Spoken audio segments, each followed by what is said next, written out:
be at peace in this life. Our goal should always be peace. Amen? At ano po ang kapayapaan? Tandaan niyo po ito ha.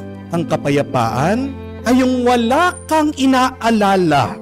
Ang kapayapaan ay yung wala kang sama ng loob. Ang kapayapaan ay yung malinis ang iyong konsensya. Diba ang sarap matulog bawat gabi when you are free from worries, when you do not have any resentment, and when you have a clear conscience. Pagpayapa ka, susunod yung ibang mabubuting grasya.